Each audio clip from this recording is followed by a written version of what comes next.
Hello, my name is Mark Fowler. I am the Nature Initiative Director at Grace Farms Foundation, and I would like to welcome you to the Jaguar 2030 Dialogue, a roadmap for conservation and inclusive green economies. This is being hosted by USAID, WCS, Panthera, WWF, and our partner UNDP. I am very excited to be moderating today because I have spent most of my life as a spokesperson for the natural world and for wildlife through film and television and through the Explorers Club as VP of Conservation. But I am also very excited to host this because as Nature Initiative Director at Grace Farms Foundation, I work with my partner, Rod Katabi from the Justice Initiative, and Sharon Prince, our founder and CEO. We work with UNDP and with USAID and NGOs like WCS. We work with them to combat illegal wildlife trafficking. We also work to preserve large forested landscapes like the Congo, for instance. And we also work to eradicate illegal timber and mining from the building supply chain, as well as empower native and indigenous people so they are not exploited for forced labor and slave labor conditions. I'm telling you this because this is the kind of work that is being pioneered by visionaries like Mary Melnick from USAID and like Tim Scott from UNDP, who are working on this incredible holistic approach where we not only protect the wildlife, but we also protect and restore the natural environment, the native habitat, the large free-roaming protected areas, as well as, and just as important, we empower native and indigenous and local communities to have greener economies. That is so important, and to have healthy livelihoods so that they cannot be exploited. This is the work that is on the forefront of our Jaguar 2030 dialogue. I will share a little backstory about the Jaguar, which is one of my favorite and one of the most incredible animals on earth. Not only is it the most beautiful and powerful of the most powerful big jaws of all the big cats, but it's an icon and it's an apex carnivore that if we're saving the big cats, we're also preserving their habitat. We're also preserving our habitat, the jungles and the large natural areas. So this is what this dialogue is all about. There is the 2030 roadmap. Jaguar 2030 roadmap is an exciting project that WCS, Panthera, and WWF are working on with UNDP. You're going to be hearing all about this work today. We've got thought leaders from Christian Samper from WCS. We've got Howard Quigley from Panthera, and then the 2030 roadmap, our major partners, the actual countries where they are creating a Jaguar corridor in Latin America. These countries, all of the partner and range countries of the Jaguar, we will be hearing from them as well. So without further ado, I am excited to launch our 2030 Jaguar dialogue, a roadmap for conservation and inclusive green economies. Just as a little side note, for some housekeeping, you can always check in using Hopin into the sessions. You can use the sessions tab. You can also do a lot of networking via Hopin. And there's also a chat box that you can put in questions and comments. One other thing that is important for this dialogue is we have a translation app and a translation option, because we're going to be hearing from Spanish and Portuguese language in our dialogue today. So if you want to use the translation, go ahead and click underneath me, scroll down underneath my video in the Hopin, and you can click on the translation for the language you're looking to hear. So without further ado, I am very excited to introduce our UNDP partner, Luis Felipe Lopez Calva, Assistant Secretary General and Assistant Administrator of the Regional Bureau for Latin American and the Caribbean for UNDP. Luis, welcome. Good morning, everybody. On behalf of UNDP, USAID, Panthera, Worldwide Fund for Nature, and the Wildlife Conservation Society, I want to welcome you all to the Jaguar Dialogue, a roadmap for conservation and inclusive green economies. Excellencies, distinguished government representatives, policymakers, and practitioners from the public, private, and civil society sectors and international organizations. Today, we'll have the opportunity to discuss the importance of investing in the Jaguar landscapes as part of the efforts to accelerate progress on the SDGs and to build forward better in the COVID-19 context. This discussion is not centered on wildlife and conservation only. It goes further into analyzing how the management of and investment in Jaguar landscapes has an impact on communities, societies, and economies who depend on biodiversity and ecosystem services. The Jaguar landscapes has a direct link to human society, human security, community livelihoods, health, and our efforts to eradicate poverty and reduce inequalities. Please allow me to share how important these dialogues are for the Latin American region. The Jaguar Range countries provide over 17% of the world's carbon storage and sequestration in some 8.6% of the world's surface area. Nearly 25 million people benefit from non-wood forest products within Jaguar habitat, and 46 million people benefit from the water provisioning services within the range and many more downstream. Millions of people depend on nature and culture-based tourism within the range. Those figures clearly show the importance of investing in Jaguar landscape conservation and how critical it is to accelerate progress on the SDGs, addressing the dual nature-climate crisis and building forward better. The private sector is a key partner in this. We need to promote their engagement to generate benefits that also include green jobs, inclusive growth, and the transition to more sustainable, productive sectors such as forestry, ranching, agriculture, and infrastructure.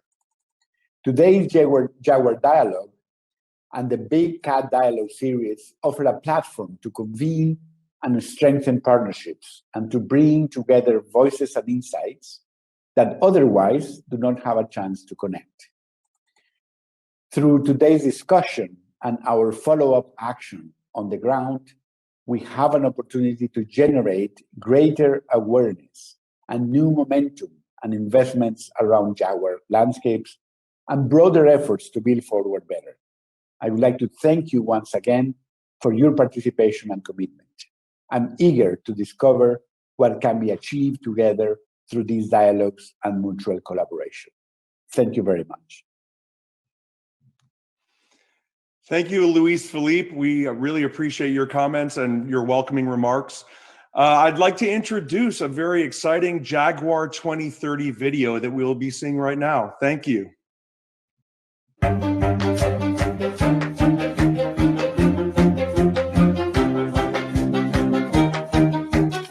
La Declaración de Nueva York por el Jaguar hacia el 2030 significa el compromiso de 14 países para proteger esta especie de gran valor cultural y económico. The species do not know about political frontiers, so that's why we need to work together as countries, as humankind, to protect these magnificent species.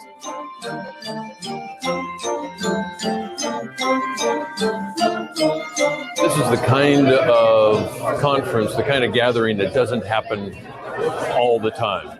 And therefore, this conference is important enough for us to understand the connectivity of range countries in ensuring that the Jaguar continues to be protected. Intentaremos trabajar sociedad civil, comunidades rurales, poblaciones indígenas que tienen tanto que ver culturalmente con la protección del jaguar y del felino. Recognizing the jaguars not just a symbol of wildlife, but it is a symbol of the planetary health.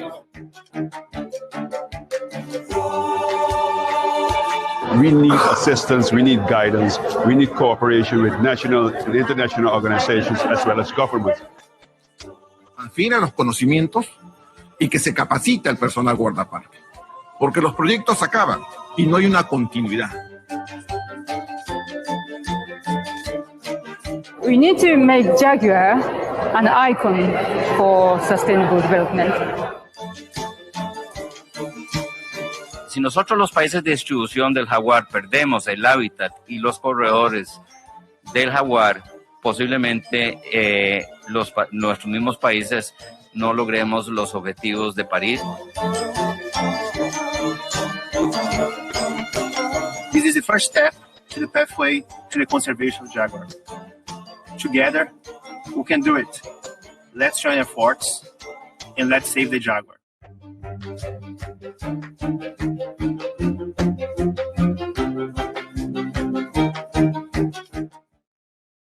Wow, I get so inspired seeing the Jaguar, but I also want to say it was incredible to see the work that UNDP has done with its partners to unify all of the range countries and also to represent the indigenous people. So this is a very exciting time. Do you know today is Human Rights Day? We also had the International Jaguar Day very recently. So this is very poignant work. And I want to share, the excitement of the Jaguar 2030 map by introducing Howard Quigley. He is the Executive Director of Conservation and Science and Director of the Jaguar program at Panthera, and they are doing incredible work. So Howard will be presenting all of the work that they are doing at Panthera for the roadmap. Thank you and welcome, Howard. Thank you, Mark. And thanks to all of you for participating in Jaguar Dialogue. And what a great kickoff we had on Tuesday for the Big Cats Dialogue. I think it was a wonderful set of ideas and opportunities were displayed on Tuesday. And I think we're going to see the same thing here today. It's truly an honor to be here. To see this amount of attention focused on jaguars is so satisfying and so gratifying. I've worked on jaguars for over 30 years now, and to see this kind of international attention to the species is just, well, nothing more than thrilling. And as opposed to, say, tigers and African lions, for instance, we're way ahead of the game because we've got jaguars still on 50% of their historic range. This is reason for hope. Next. I won't spend any time today describing the jaguar, although I think it may be missing from the agenda, but I won't talk about its range, the threats, its ecology. You probably know a little bit about it if you're already here and watching today. Next. But I'd be remiss if I didn't mention Alan Rabinowitz. He also had worked with jaguars and jaguar science and conservation for years, wrote 2 books about the species, described the jaguar corridor. And just as we were torching off the organization committee and the UN meeting and starting to write the roadmap, he succumbed to cancer. He would also be over the top thrilled to see the attention to the species that's happening here today. And he could probably speak to this much better to the roadmap today than I can. So here's a shout out to Alan and his contribution to today and every day of jaguar conservation moving forward. Next. As I mentioned, and as was mentioned in the video, the March 1st meeting at the UN in 2018 was a seminal moment. Range countries at the United Nations representing their countries around a table discussing jaguars and their importance to everyone. The signing of a statement on the importance of jaguars and the need to do something. It was an amazing moment. Next. And in all of this, let's remember that it's not just this moment. It's the importance that jaguars have had and how they played in human cultures in Latin America for more than 2 centuries, displayed by the dancing jaguar of Copal to the carvings by the Olmec. The worship that this animal drew from human cultures. And although now we use the image of jaguars on cookies and gas stations, this is still a recognition of the power this animal has and its connections to us, really. Next. And we also know the power that the jaguar has in shaping natural and native communities in which it lives as an apex carnivore, as Mark said. Next.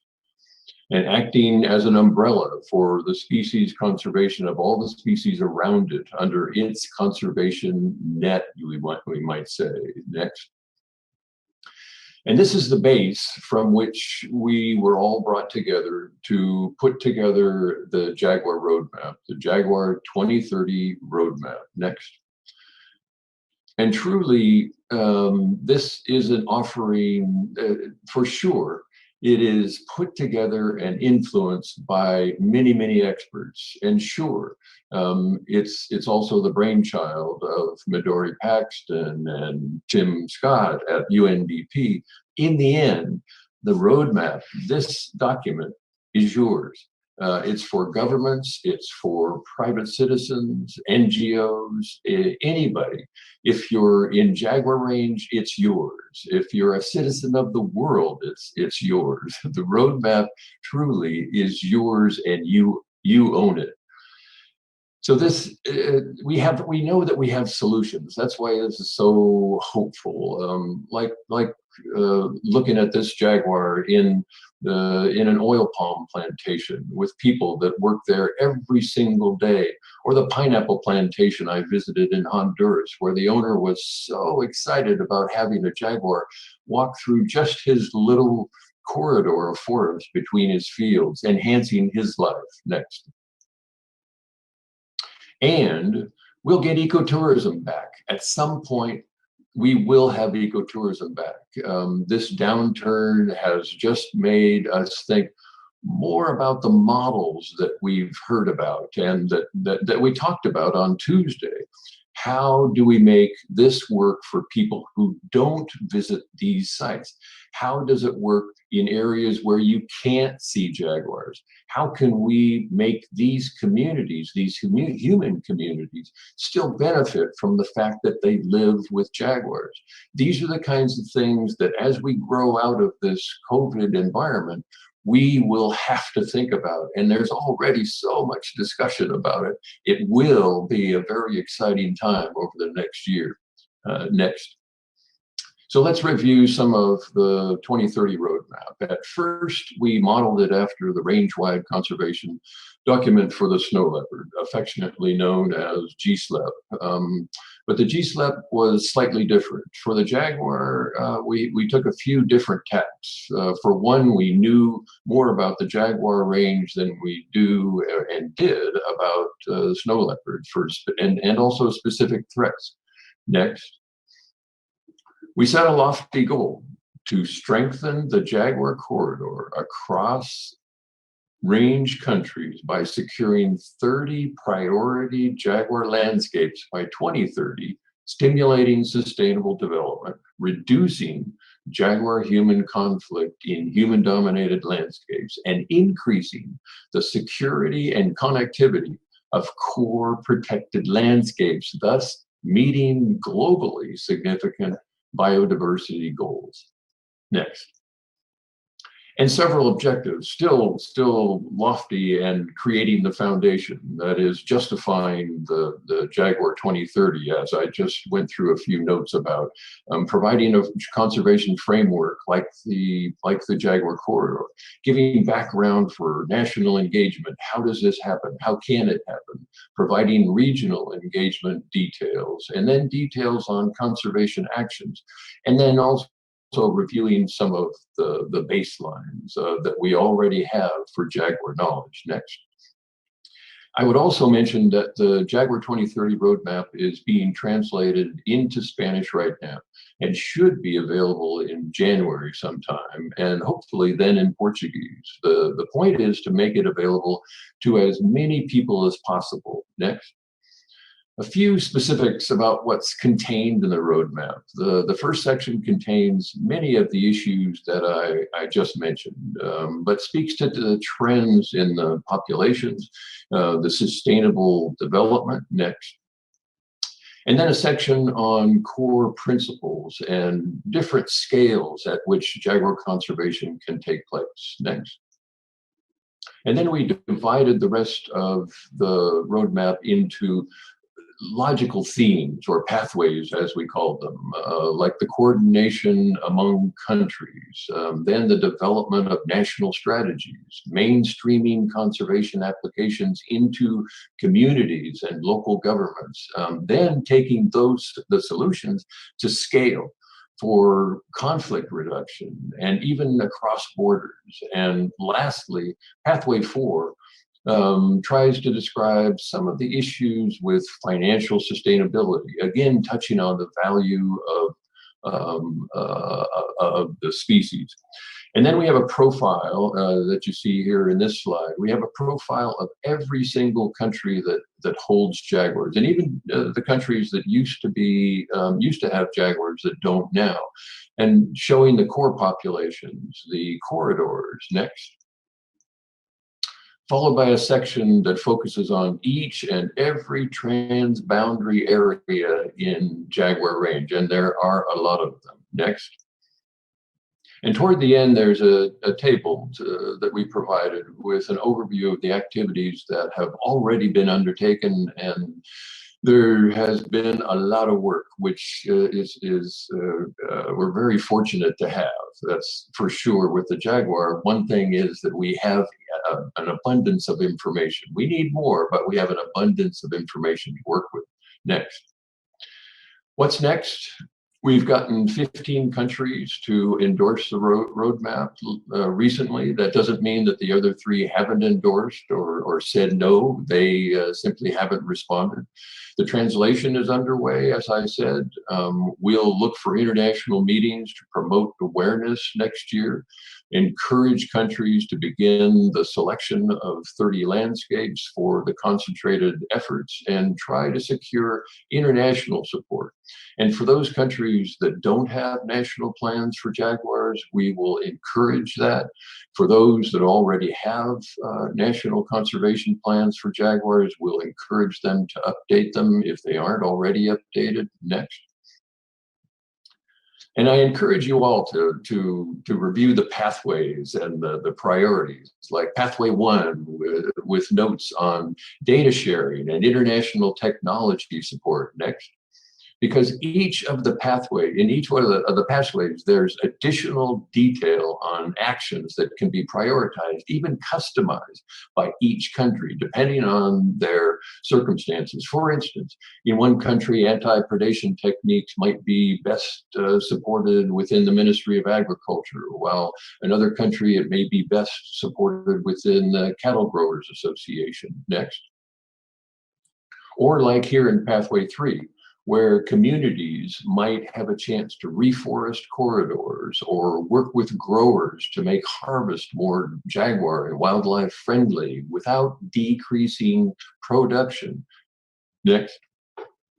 Anyway, I wish there were more time for more specifics, but I hope this has given you a bit of an overview of the Jaguar 2030 roadmap. There's a justification, it's need, it's information, it's yours. Please promote it and use it.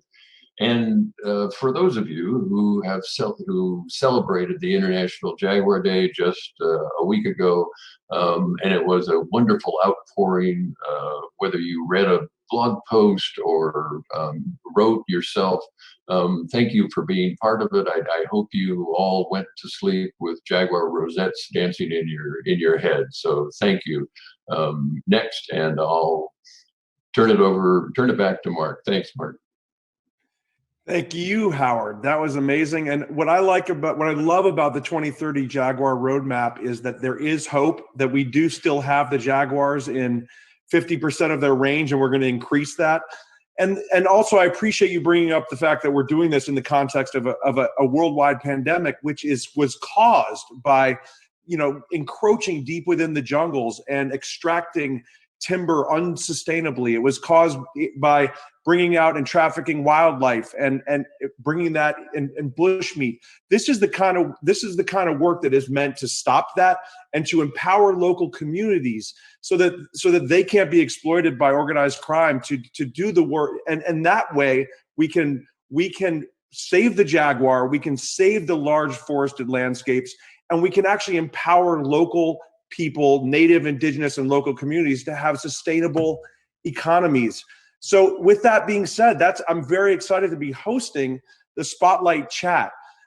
This is going to be the topic of our Spotlight Chat is how to leverage partnerships that catalyze synergies between jaguar habitat conservation and the transition to a more inclusive and greener economy for local populations and for local communities. So there are people from the field we're going to be hearing from right now today that are doing some of the most groundbreaking work. We're going to be hearing from 4 different panelists. To start, we will hear from our partner, Lucy Aquino, who is the CEO for WWF Paraguay. And you will hear about the incredible work she's doing. For those of you who need a translation, this is the moment that you may want to translate. Some of our speakers will be speaking in Spanish or Portuguese. Thank you.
Sorry, I have to mute.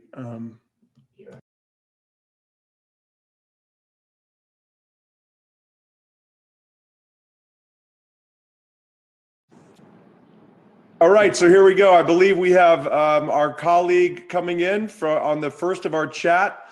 We've got Lucy Aquino, CEO, and for WWF Paraguay. Lucy, welcome. Thank you, Mark. Good morning. How are you? Great. Very good, thank you. We're very excited to hear about your work empowering communities and creating a greener economy in Paraguay. Fantastic. Great. Okay. Do I go, Mark? Yes, please. Feel free to tell us about your work. Thank you. Okay, great. Well, as we all know, many successes have been achieved for big cats, supported by civil society, governments, communities, scientific organizations, and academia. But we are still losing the battle. Jaguar population continue to decline across Latin America. COVID-19 is giving us a very hard lesson to which we must adapt very quickly, because this virus is only a small predator that appears as an indicator of how badly we are treating the planet. COVID-19 is an emerging disease that arose as a result of misuse and mismanagement of wildlife and its habitat. Today, we have an opportunity to examine how we deliver results. So, big cats conservation comes as an opportunity. If we are to achieve a green recovery, we must look at non-traditional actors, partnership with private and productive sector, the market, consumers, the financial institution, and infrastructure developers. This alliance will ensure transformational changes and achieve the impact of production and consumption on Jaguar priority landscape. This will be reduced also. Moreover, there is a genuine increasing interest and commitment from this sector to produce these changes. Latin America holds some of the biggest deforestation front in the world. and 2020 Living Planet report indicates that Latin America is losing more biodiversity than any other places in the world. Jaguar habitat protection can help us change this trend. Today, Paraguay is celebrating the ratification of the extension of the zero deforestation law in the Atlantic forest. This was possible thanks to the coalition called Por los Bosques of more than 60 CSOs from the environmental, social, and health organization. In year 2004, World Wildlife Fund promoted the law and it was approved by only 2 years. Since then, this law was extended 4 times. And today, on December 9th, 2020, yes, today, this was approved for 10 more years. The Jaguar is one of the main stars of this accomplishment. As part of this extension of the zero deforestation law campaign, we were using a slogan that introduced the Jaguar called Paraguay más jaguarete, as it's become the iconic species in the Americas and the pride of the citizens. The Atlantic forest holds one of the most threatened jaguar population. However, in recent years, there have been a slight jaguar population increase, and this is a joint result of civil society organizations like World Wildlife Fund and Fundación Vida Silvestre Argentina, and other local NGOs that promote the implementation of sound public policies and consider robust scientific information. Also, we are developing a large-scale communication campaign in the Atlantic forest with several stakeholders in Brazil, Argentina, and Paraguay to call attention to all levels, and especially the youth, because they are the present and the future, and they cannot make the same mistake our generations and older ones made. The most important jaguar strongholds are located in protected areas, so the national protected system must have strong capabilities, and collaboration among them is key. Jaguar habitat protection can be a natural-based solution to deal with climate change and adapt. These are actions designed to protect, sustainable, manage, and restore natural and modified ecosystems that address social challenges effectively, while also adapting and sustainability, providing human well-being and biodiversity benefits. In Latin America, mega projects are racing to speedy economic development, particularly focused on infrastructure projects without much attention to necessary environmental and social safeguards. This is nullifying decades of effort from conservation. This needs serious attention. We have to focus on landscape management plans to ensure that infrastructure is being developed, taking in consideration the conservation of critical habitat and to avoid severe impact on the population of this unique, magnificent species, while also developing opportunities for diversifying livelihoods of communities that are depend on ecosystem and share this ecosystem with big cats. The restoration, conservation, and reconnection of jaguar habitat can contribute to the achievement of at least 11 of the 17 Sustainable Development Goals, benefiting more than 53 million people in 2018 in an unprecedented, absolutely unprecedented effort. 14 of the 18 countries in the Jaguar range, along with non-governmental and intergovernmental organizations, adopted the Jaguar 2030 roadmap, the plan to achieve the conservation of this cat through regional cooperation.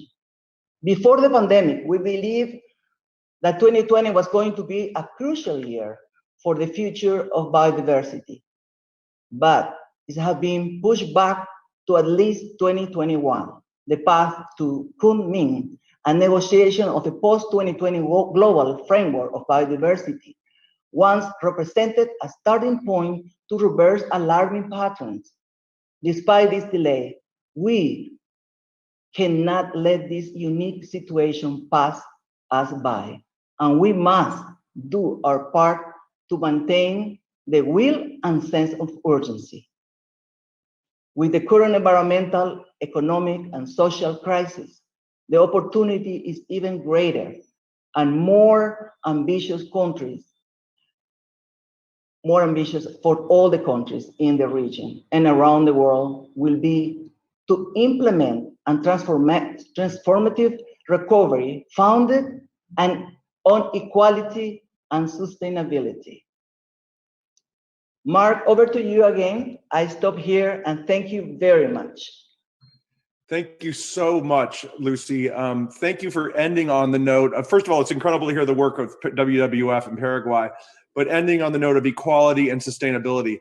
That's what we're talking about here is how to increase the equality and inclusion of Native, Indigenous people and women, for instance. And that brings us right to our next speaker. Igua Lopez is the president of the Organization of Indigenous Women United for the Biodiversity of Panama. Igua is doing incredible work empowering women and indigenous people.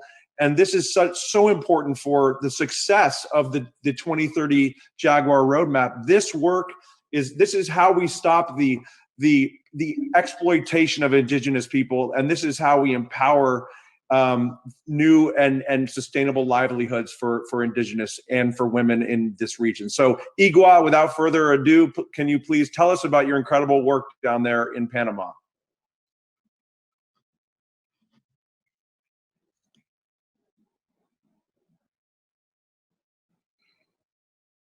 Yeah.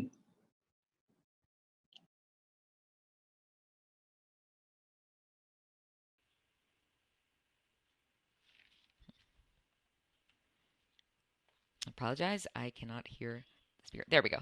Sorry about that.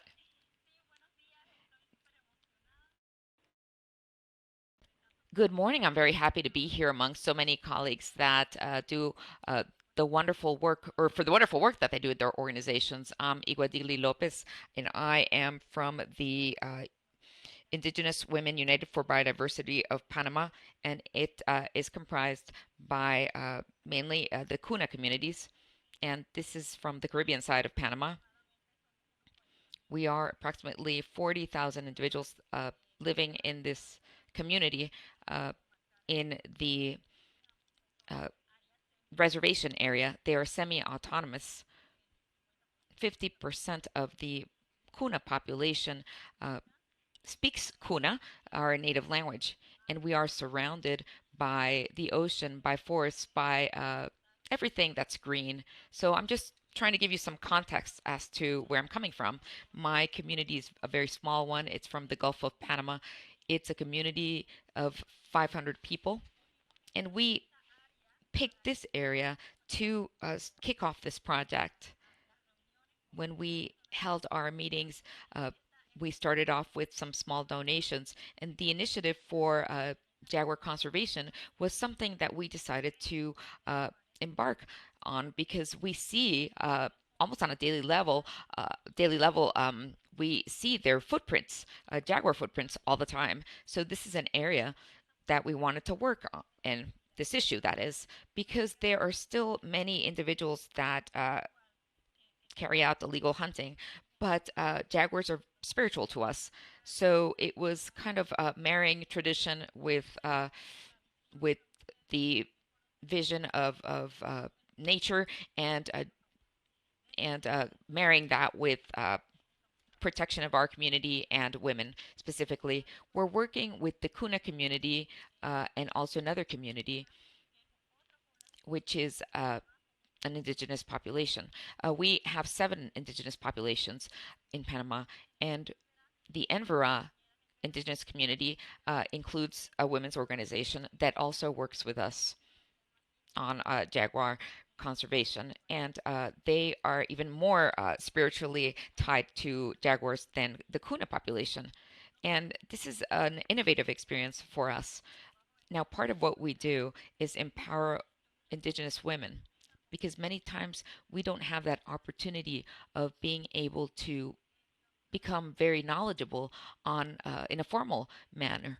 So we try to provide workshops on gender, biodiversity, on law, human rights. So what we're doing is combining scientific knowledge of or community knowledge with science, formal scientific knowledge with Jaguar organizations, for example, and that's why we're working with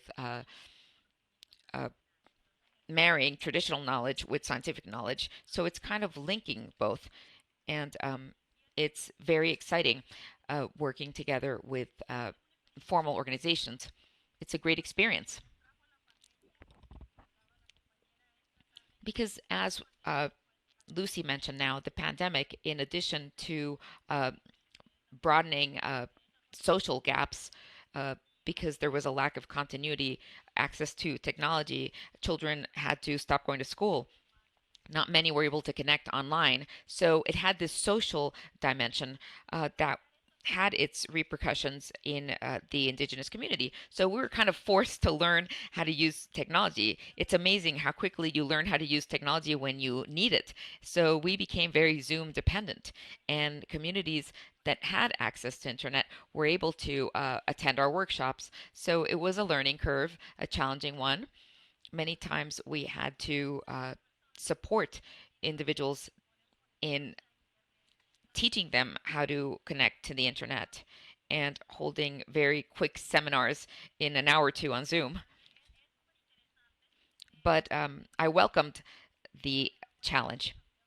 So during the lockdown, we were able to hold virtual workshops because we were always going out to different communities, reaching out directly to individuals.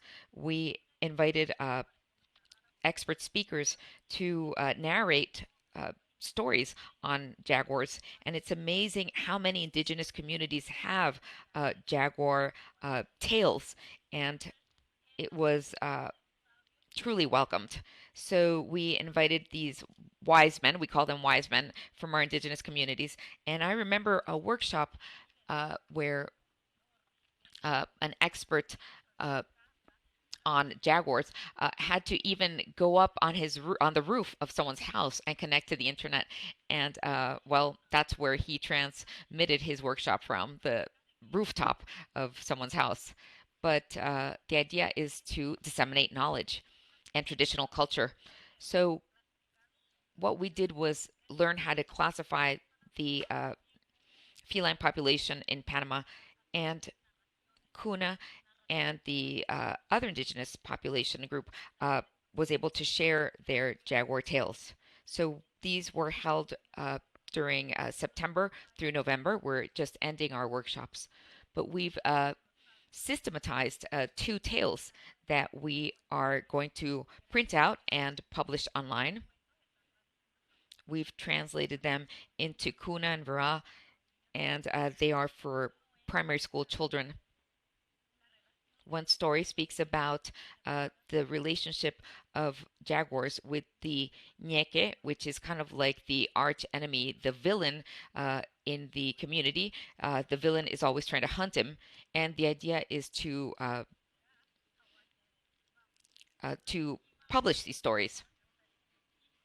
And we also include the spirit of individuals and how their spirit becomes richer from developing a spiritual connectivity with jaguars. So that's kind of what the 2 tales are about.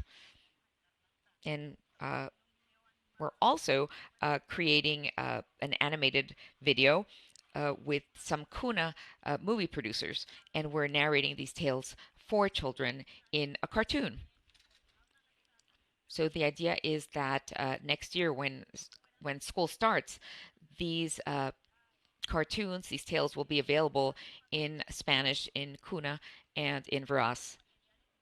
Now, we need to also develop educational material for schools. There is plenty of scientific information about jaguars, but not materials meant for school children to raise awareness among this important group.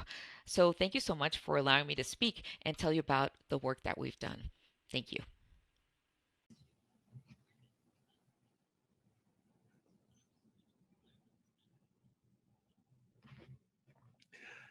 Wow, thank you so much, Igua. I just want to say that your work is so it's so powerful, and the work that you're doing to empower women and indigenous people, and what you said about incorporating big science and traditional knowledge and traditional science into one message. That is so important for us in the West and in developed countries. We need that spiritual connection that indigenous people believe in, and we need to learn from the spiritual and indigenous practices that are more sustainable than our modern world oftentimes. So we are very grateful, and I'm very glad to hear that you're empowering women and indigenous people in Panama. Our next speaker is Fernando Camacho. He is the General Director of Outreach and Institutional Development for the National Commission for Natural Protected Areas in Mexico. So I'd really like to welcome Fernando Camacho and hear about your work, Fernando. Thank you. Thank you, Mark. I apologize, and I'm going to speak in Spanish. Wow, muchísimas gracias. Honored for being here. But I'm also nervous because I have to speak on behalf of many colleagues, academics, park rangers, members of civil society, but particularly the communities that work to conserve, or to preserve rather, this amazing species.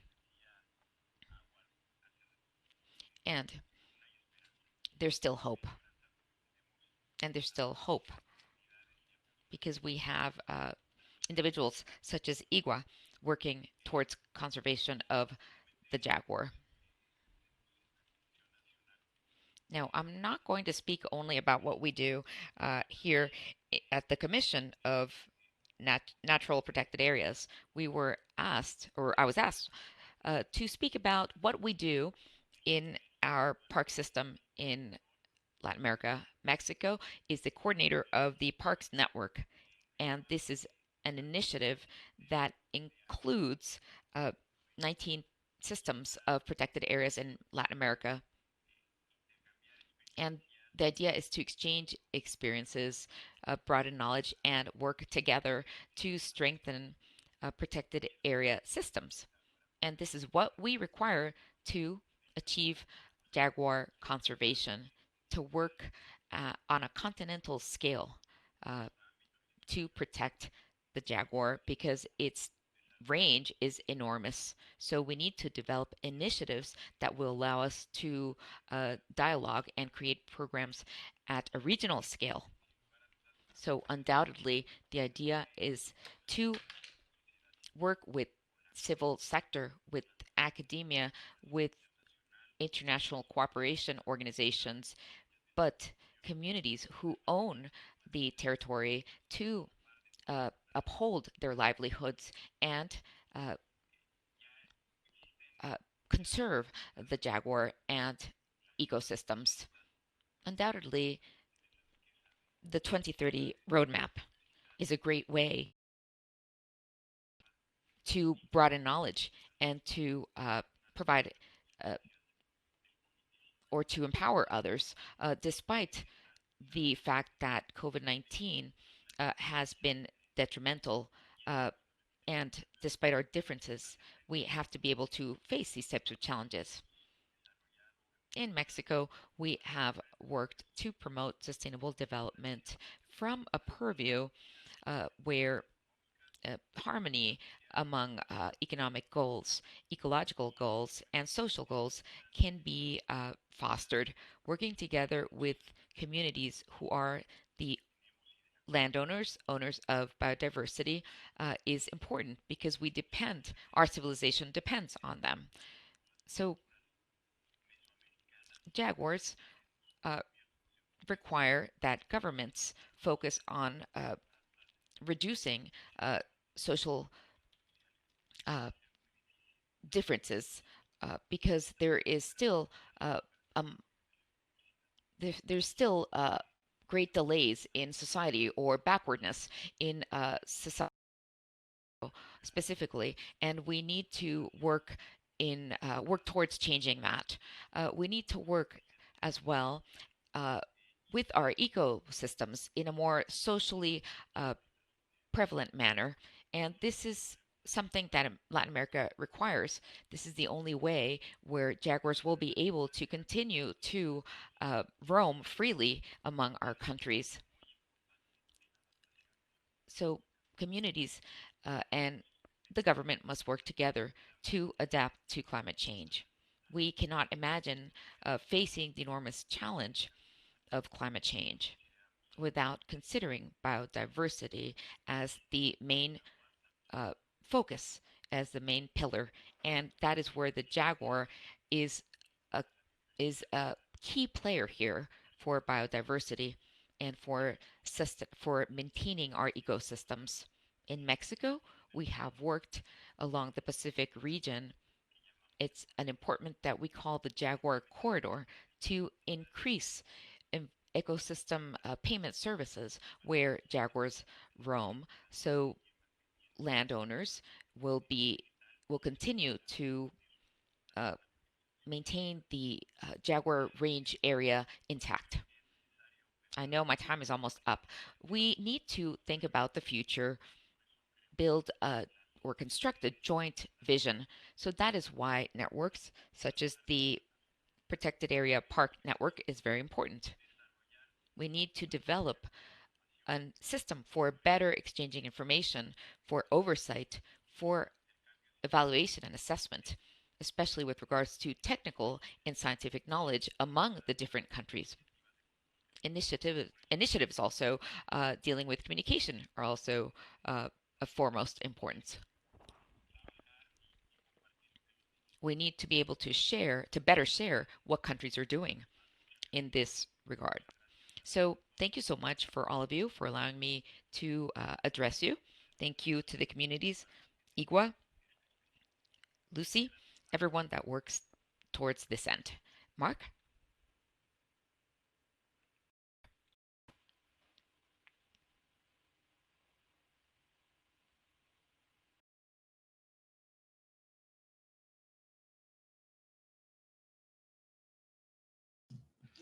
Thank you so much. I really appreciate that. Was very powerful. Thank you so much, Fernando. And we are excited. So now we've heard from Mexico, Paraguay, we've heard from Panama. And so I'm very excited to now have our speaker his name is Mario Haberfeld, and he's an ecotourism entrepreneur from Brazil. Brazil is obviously a very important country when we're talking about jaguar range countries. We've had all of these countries are working together. It's groundbreaking work. And I'm excited to hear from Mario about how he's using ecotourism as a way to create a green and sustainable livelihoods for local people and for local communities, as well as for people to travel and see the beauty of the jaguar. So without further ado, Mario Haberfeld, welcome. Thank you, Mark. It's a pleasure to be here, to be part of this panel. So again, my name is Mario Haberfeld. I actually used to be a race car driver, but always passionate about big cats, been traveling to Africa since I was 12 years old. And once I retired from car racing, I decided I needed to help wildlife in Brazil. So the idea is to help develop ecotourism in Brazil based on jaguar viewing. So the same model that you have in Africa, where people go and see lions and leopards, we wanted to develop that in Brazil. We chose the Pantanal region of Brazil. It's the largest wetland in the world. It's a more open area than the Amazon, for instance, so theoretically easier to see animals there. And the Pantanal is 95% privately owned, and in all this area you have cattle ranching. So there is a historic conflict between jaguars and cattle ranchers, and jaguars have been killed in Brazil, unfortunately, for the last 200, 250 years since cattle got there. Our idea was to change that, to make jaguars be seen as an asset, not as a pest. So what we did is we started developing ecotourism. We chose a site called Cayman Ecological Refuge. It's a 53,000 hectare land where there were 3 lodges for the last 30 years, and jaguars were not seen. So they had about three jaguar sightings a year, and we started doing habituation, which basically is following a few jaguars for a long time until those jaguars understand that you don't mean any harm to them and stop running away from the vehicles. They treat the vehicles basically like a tree. And each generation that goes on, the more relaxed the generation is. It worked pretty well. We went from 3 sightings a year to over 900 last year. Again, in 2019, about 98% of the guests that visited us were able to see at least 1 jaguar in the wild. And with all of that, what happened is that the lodge occupancy increased almost 300%. I think that's where the virtual circle starts working. So you increase the lodge occupancy, you generate a different revenue to the landowner in the ecotourism apart from cattle ranching. With the increase in the lodge occupancy, you have to hire a lot more people. So a lot of local people have jobs, and this increased the household income for many families. So for instance, you used to have people that were simply cowboys. Now either they're still a cowboy or they moved up and now are guides, but now the whole family have jobs. So the wife is working in the lodge, the daughter is working in the lodge, the son became a guide. And in some cases, the household income increased by 20 times. So now these same people, the local people, they used to see jaguar as pests and they used to kill jaguars. Now they protect these jaguars because they see that their whole livelihood depend on this one single animal. So this is what we did in the Pantanal. We have expanded to different areas in the Pantanal. We're working in more lodges around the Pantanal. We expanded the same model actually to the Atlantic forest now, where we're starting to develop the same kind of program. And with time, we, apart from ecotourism, we develop a scientific branch where we're learning more and more about jaguar behavior in the wild, because I think very little is known. Through this habituation work, we managed to be following different generations, how jaguars disperse. For instance, with Esperança, which means hope in Portuguese, which was the first jaguar we habituated. Within the time we've been working with her, which is for the last 9 years, she has already had 7 cubs, 13 grand cubs, and now we're following her great grand cub. So we're learning a lot about science as well. We have an educational branch, a social development branch, a rewilding branch, where we were able to reintroduce jaguar cubs that had lost their mother when they were about 2 months old, both in the Pantanal and in the Amazon, and in the process of doing that in Iberá, in Argentina, as well as in the Atlantic forest. And we have a different newer branch, which we call forest, where we look for biodiversity, biodiversity rich areas, and try with the help of our supporters to buy that land simply for conservation. We managed to acquire some land already in the Amazon, and more recently 35,000 hectares land near Caimã, which is where we started our project. And with that, we're already creating about a 230,000 long biological corridor within the Pantanal. So basically, this is how we started. A lot to talk about, but I wanted to emphasize on this ecotourism front that we have, which I really believe creates a very nice virtual circle, because it's good for the landowner, it's good for the local people, and obviously good for jaguars and all the animals that inhabit the same biome with it. Wow, thank you so much. That is really fascinating work, Mario. Count me in to come to on one of your expeditions to see a jaguar.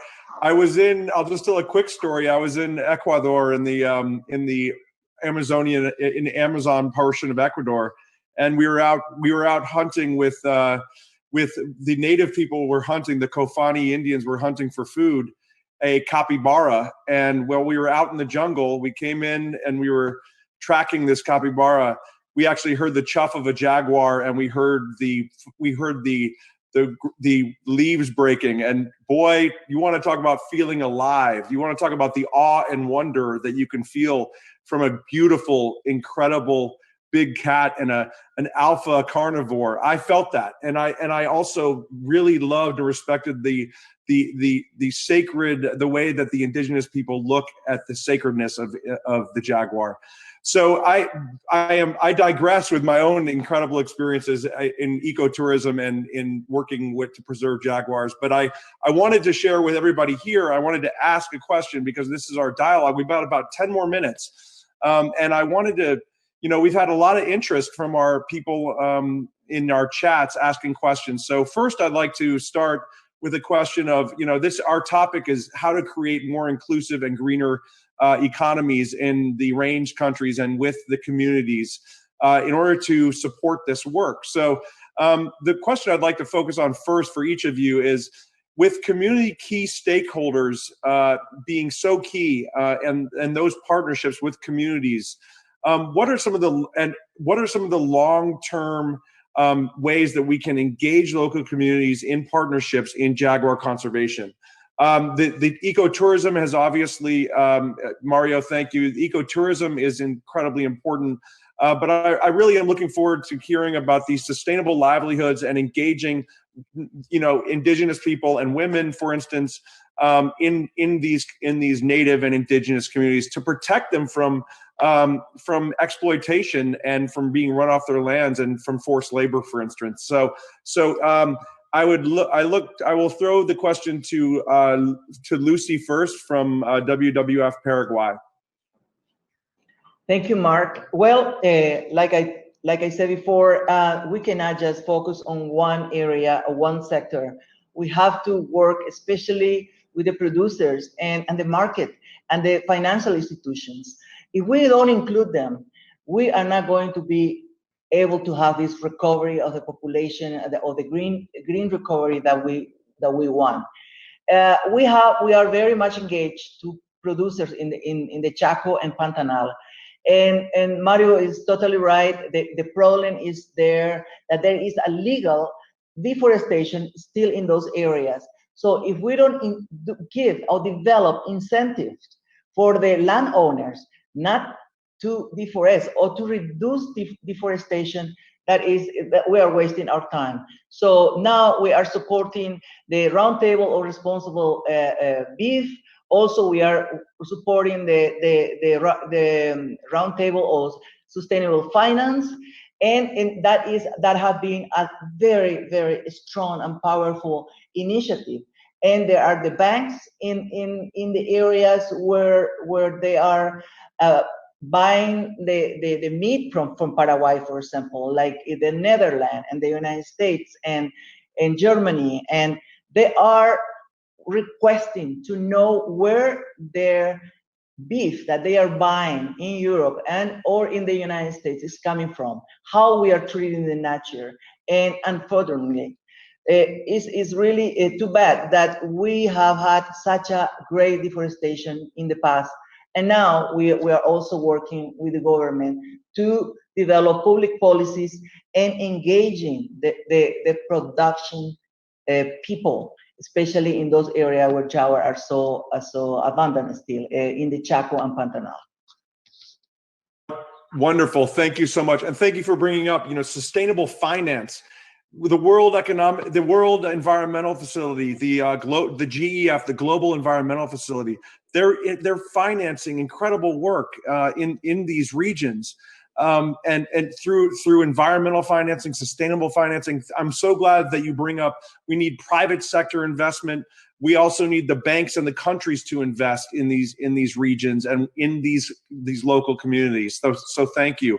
I also appreciate what you're saying about how do we stop the unsustainable deforestation, the illegal timber, the illegal mining.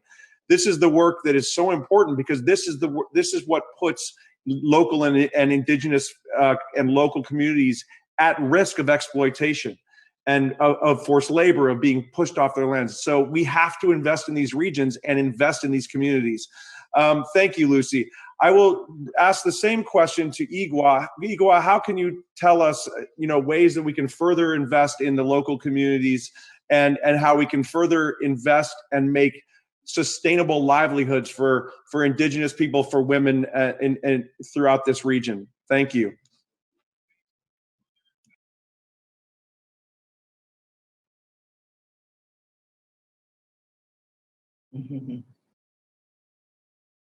I'm sorry. I'm coming. First, I had to hear the translation of your question, and now I'm switching my audio channel. So give me 1 second. Okay, thank you for your question, Mark. And I think that this is a very interesting meeting, because many times the owners of traditional knowledge are not taken into account. We are not taken into account. So let me start off with that as the baseline. So what are the challenges that Indigenous women face? What is the challenge that a community faces in working on being more sustainable, in conserving jaguar habitats?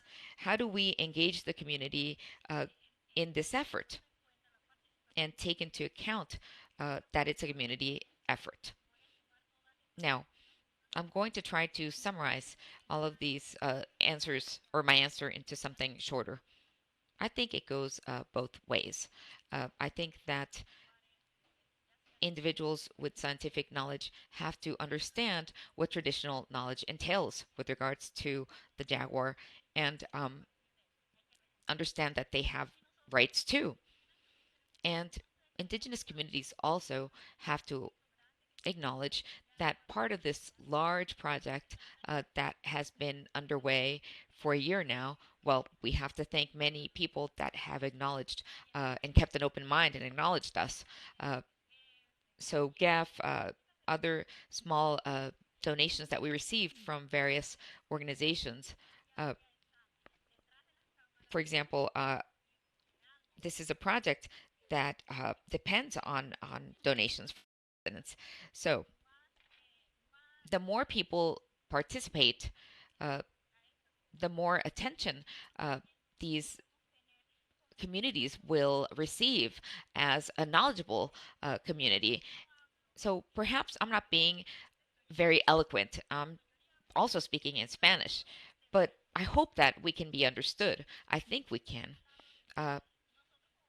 Now, we as indigenous communities try to maintain our ecosystems in a very spiritual manner.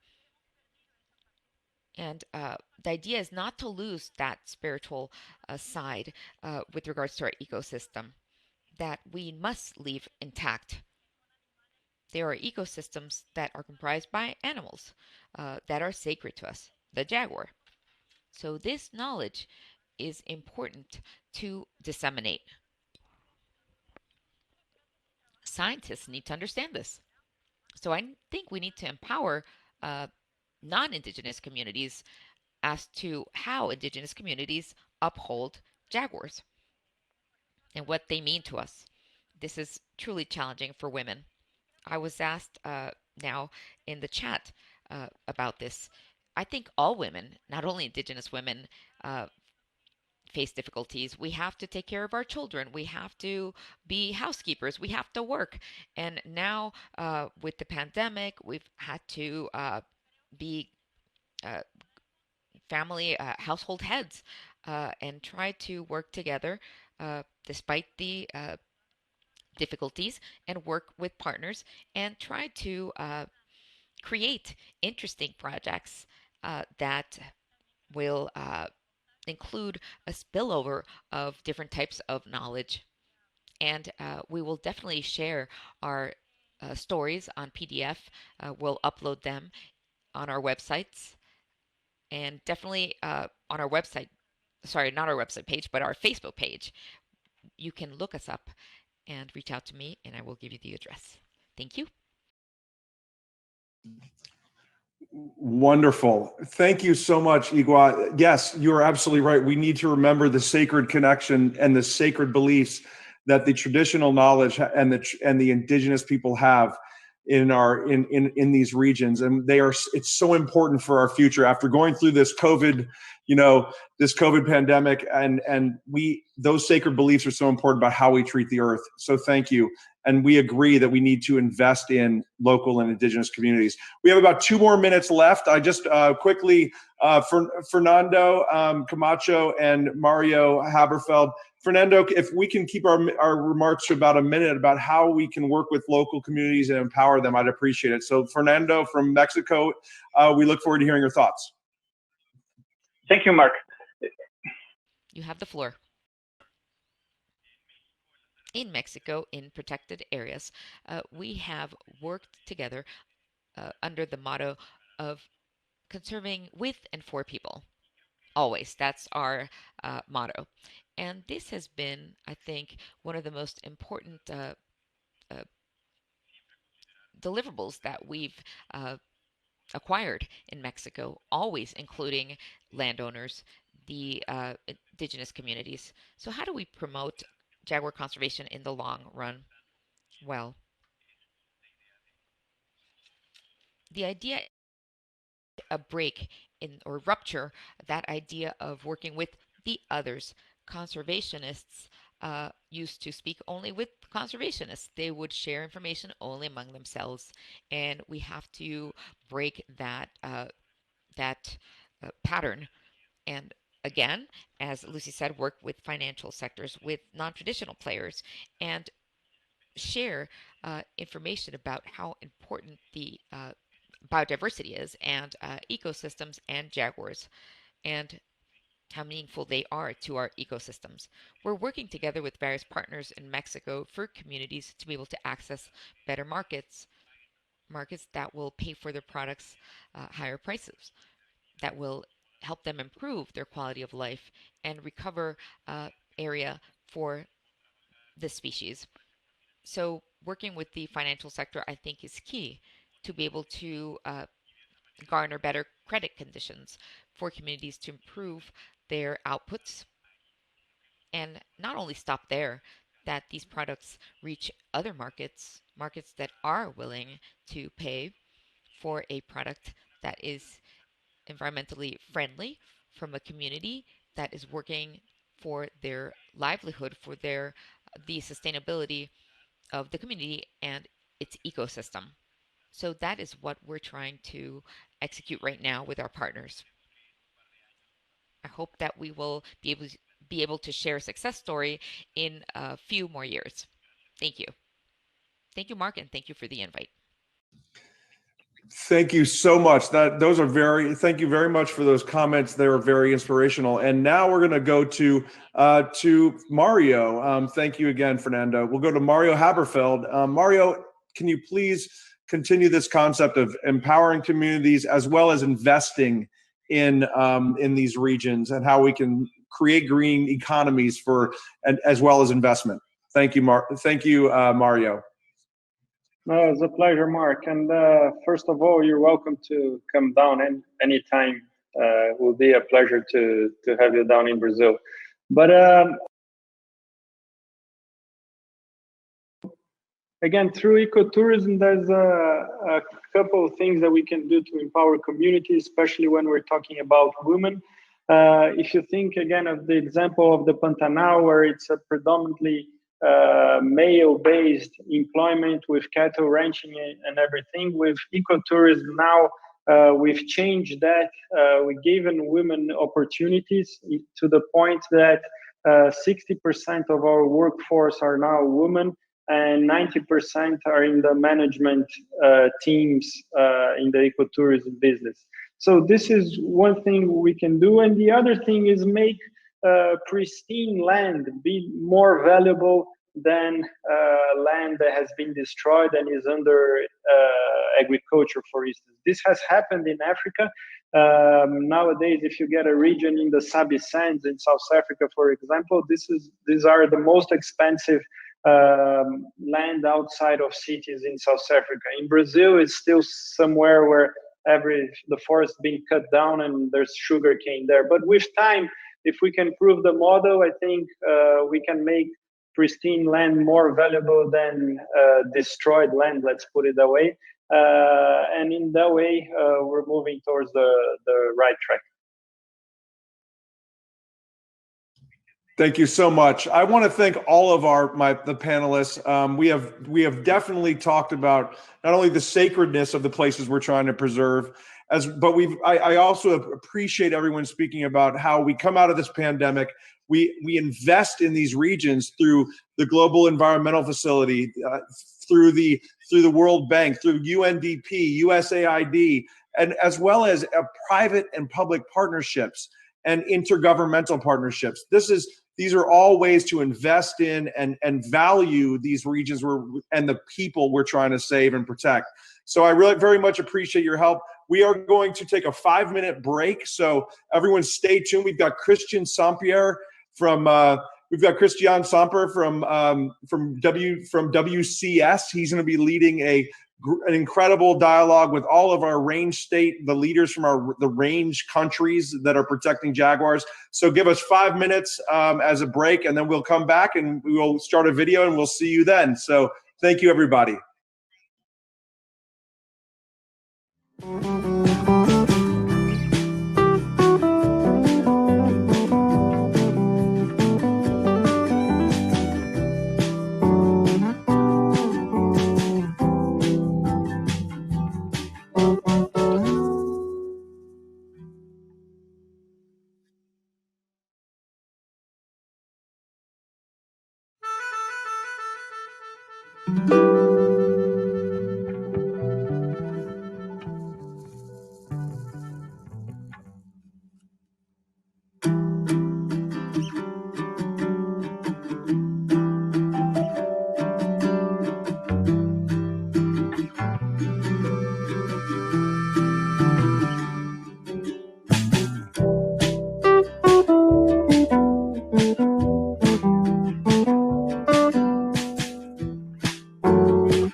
All right, welcome back. We are very excited to be hosting our 2030 Jaguar Dialogue, and now we have an incredible story and a video about the Pantanal jaguar habitat. So please take a look at our video, and then we're going to come back to Christian Samper from WCS hosting a panel. Here we go.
Still waiting for you to unmute on your side. Okay, here we go. Got it.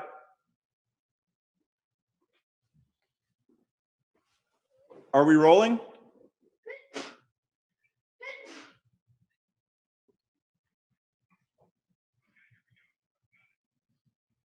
All right, here we go. We are having a little bit of technical difficulty on sound, but I believe we are up and running.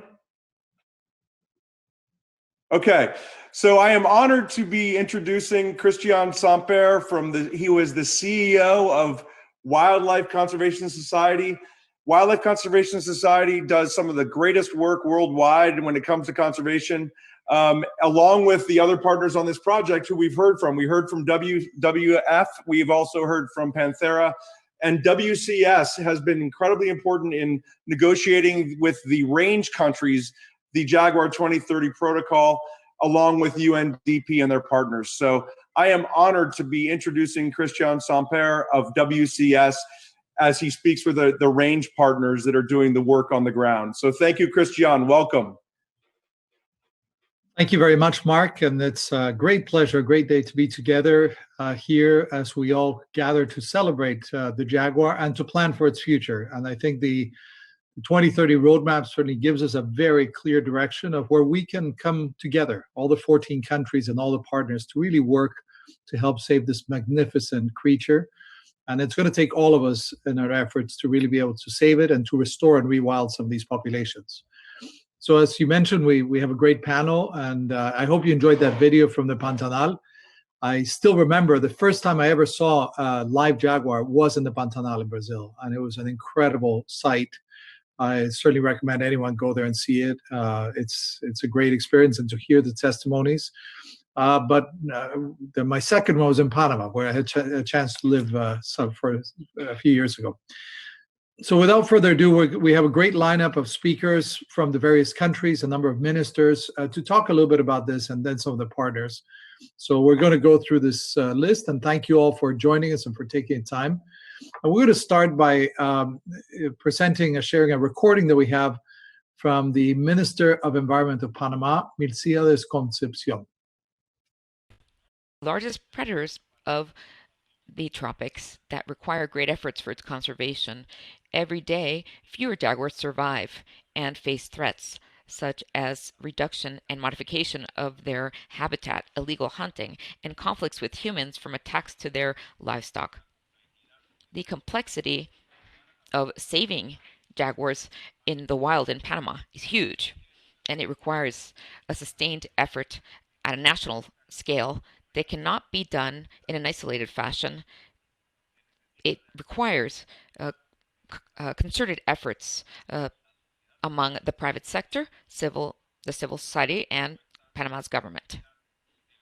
So as a response to this need, in 2011, Panama's Jaguar Conservation Action Plan was established, and that was led back then by the National Environmental Authority of Panama, with participation of 30 experts from NGOs, research centers, and universities that were experts in biology and social aspects dealing with ecology and jaguar conservation efforts. The initiative for jaguar conservation in Panama has a framework that is based on the needs identified in the action plan in order to foster direct conservation efforts and promulgating laws to be able to deal with the situation, as well as information analysis and dissemination and awareness among the public at large. So the ministry works in close collaboration with NGOs, particularly the Jaguar Panama Foundation, to address jaguar conservation holistically by emphasizing, on one side, the generation of scientific information, decision-making policies, policies for decision makers, and being able to deter illegal hunting and try to generate trust and redirect awareness of individuals to reduce fear and as a result, that causes the killing of jaguars from fear of the public. So we also have an oversight mechanism to assess jaguars and their status in the country. And this provides invaluable information to better deal with conflicts with humans and humans and jaguars, such as monitoring of jaguar sightings on farms. And among different actions that are considered in 2021, Panama will work with Jaguar Panama and GEF through a project, and the other organizations to be able to establish a project that will expand or extend from 2021 through 2024 and implement tangible actions to be able to appropriately address the main threats that jaguars face in Panama. Biodiversity and ecosystem conservation will continue to be a priority of Panama, its public policies, with the end objective of attaining SDGs and raise awareness among individuals, Panamanians specifically, that a harmonious relationship is required with our natural resources. Together, we will be able to succeed. Thank you. Mr. Minister, for your explanation. And Panama is one of the Central American countries that has been working towards establishing Jaguar corridors. So it's a great honor now to hear the Minister of Environment from Peru, Mr. Gabriel Quijandría. Minister, you have the floor. Thank you, Christian. And first of all, thank you, UNDP, for inviting us to this Dialogue 2030, our great big cat of the Americas, which is the focus of this global discussion. Jaguars have been characterized as being of great cultural importance, especially in pre-Columbian Peruvian indigenous communities and other countries in the region, as we have been hearing. When you hear jaguar roar, that is reflects well-being. And in Quechua, in Peru, the word umparu is called, or umparu is called jaguar. And jaguar means in umparu, he who kills at a leap. But anyway, the idea is that it's part of our national identity. But I think the challenge that we face is dealing with transboundary efforts to be able to conserve jaguars in the Americas. Now, the action plan ratified this year for the Jaguar Declaration requires true commitment from all of the different countries. And we need to also be committed to fulfilling the SDGs.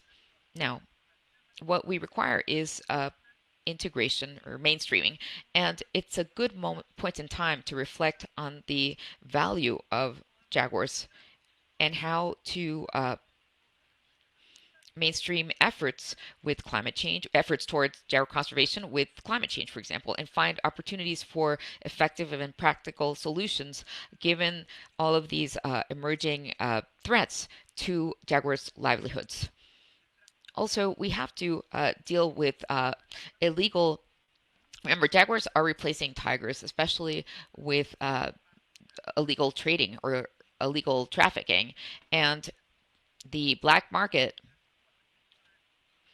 will pay for tiger jaws $4,000 a tooth. So imagine the international community has to be able to work together to conserve the landscape, to prevent illegal trade, and to just deal with the entire corridor and landscape in a more systematic manner. So the Ministry of the Environment is committed not only to the 2030 roadmap, it's also focusing on strengthening jaguar landscapes and promoting business opportunities in ecotourism and other production to be able to harmoniously address conservation of species, especially jaguars. So we must implement conservation plans that will integrate transboundary strategies that are set or established in the roadmap. We also need to reach out to the community. Peru has worked hard mitigating the impacts of human slash jaguar conflicts, and we're trying to educate the public at a broader scale the need to conserve this species and not kill it. For example, this year we just finished one project, a communication project for that end, to that end. Thank you.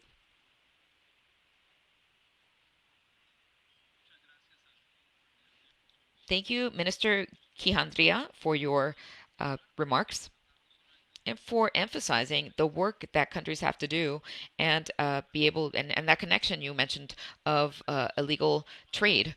Solutions go beyond our own countries, and we have to truly look outside our local borders. We're going to hear now from Franklin Paniagua. He's the Vice Minister of the Environment from Costa Rica.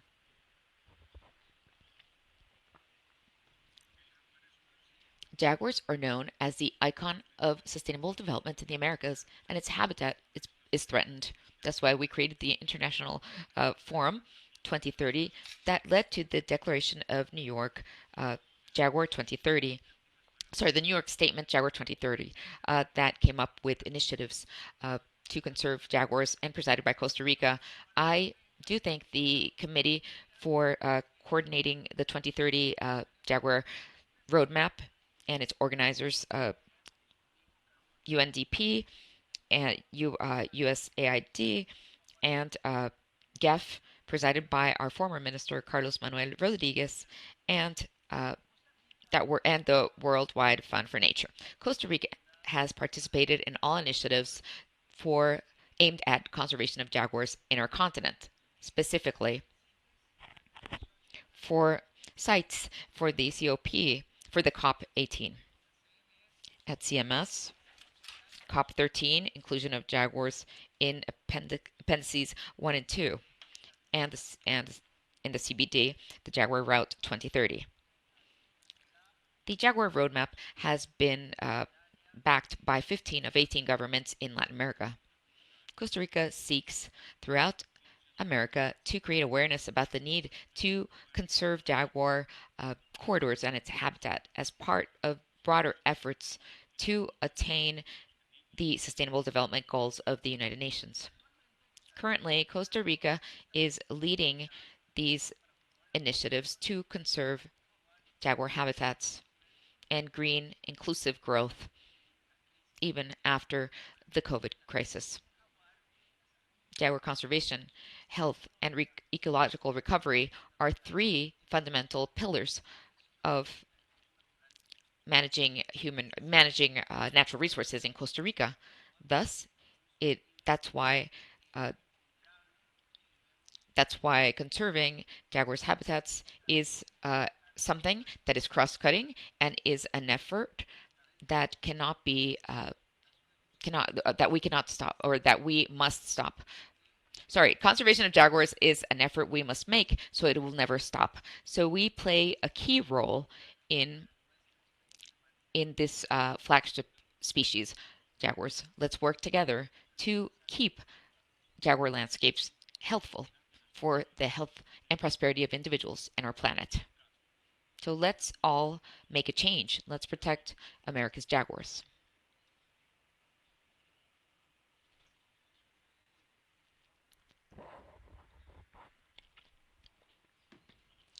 Well, we thank the Vice Minister of Costa Rica for his message. Costa Rica has been definitely a leader that has worked hard on this topic and that has had a greater mental focus on this effort and expanding their jaguar corridors. So now we're going to hear Mr. Sergio Graf. He's the Minister of Environment of the state of Jalisco in Mexico.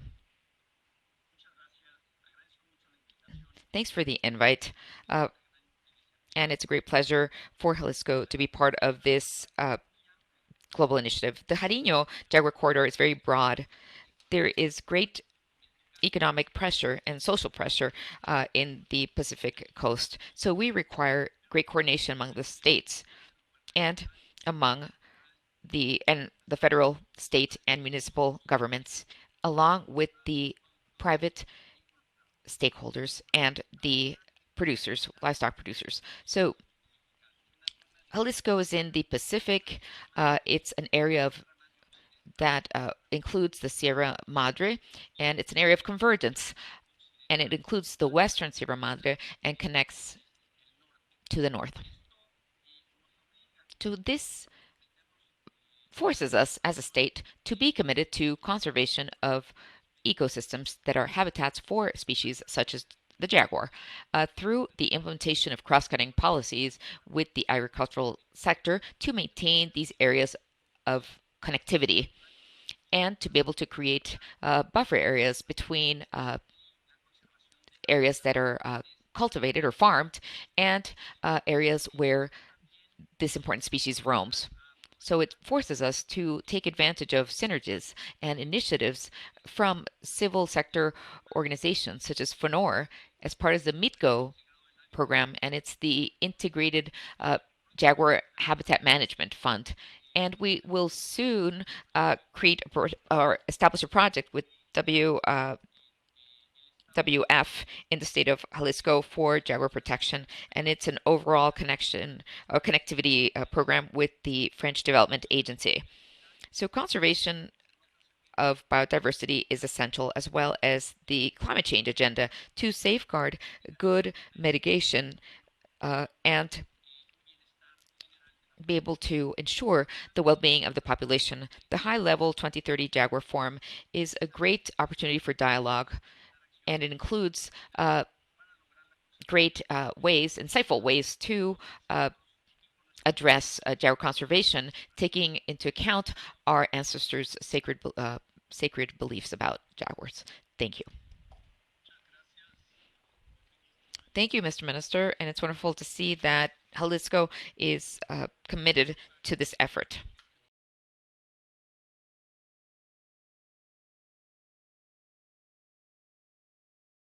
Now let me switch back to English and we can continue our tour through the various range countries. And of course, in the part of South America, the Guyanas and the northern part of the Amazon is an incredibly important area.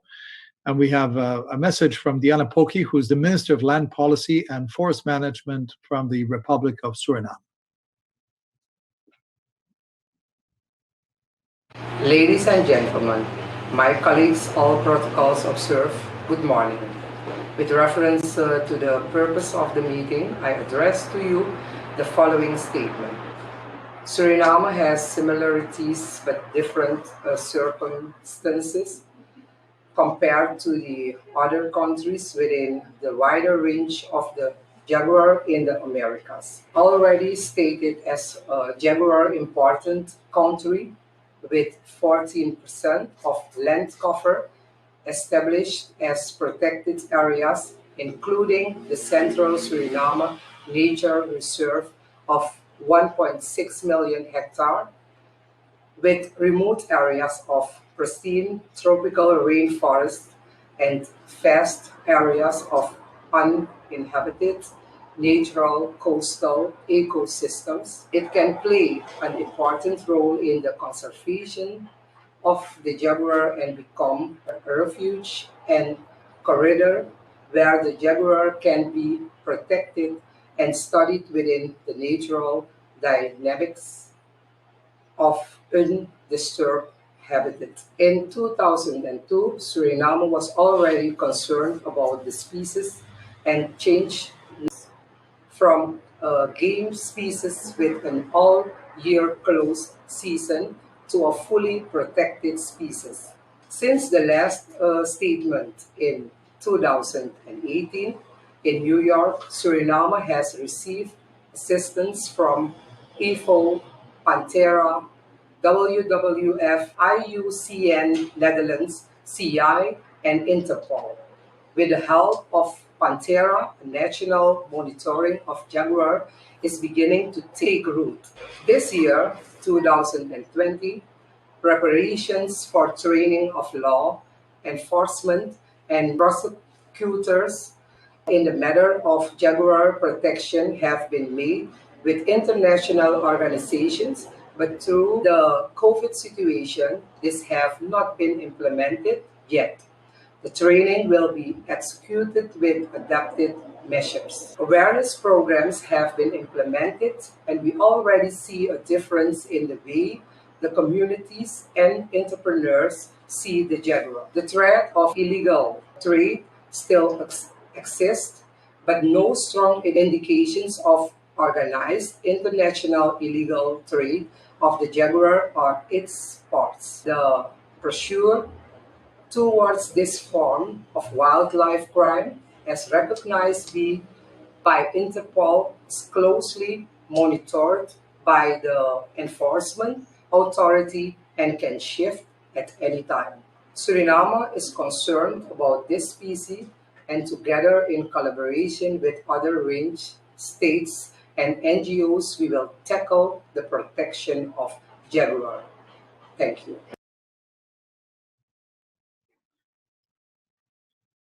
So thank you very much to the Minister of Land Policy and Forest Management of Suriname.